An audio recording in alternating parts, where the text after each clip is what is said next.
Kasama natin yung si Julius Martir. Papi, kamusta? Okay lang, okay lang. Yan. Kamusta naman ang VRBL Draft Combine experience mo so far, first game? So far, talagang competitive yung mga player.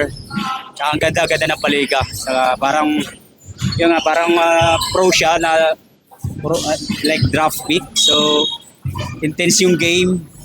Tsaka pisikalan talaga nandun din. Tsaka, yun, talagang wala magpapatalo. So, ganda. Question lang, no? Kamusta naman ang assessment mo sa pag-draft style ng iyong team head na si Reyes Ramos? Ay, yun lang. Wala akong masabi kay Reyes kasi may tiwala si Reyes sa akin eh.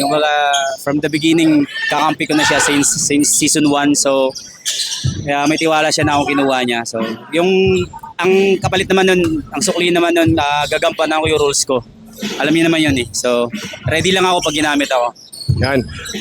Jules, dito sa VRBL Draft Combine, ano ba ang magpapakita ng isang Julius Martir dito bukod sa pagiging strict shooter?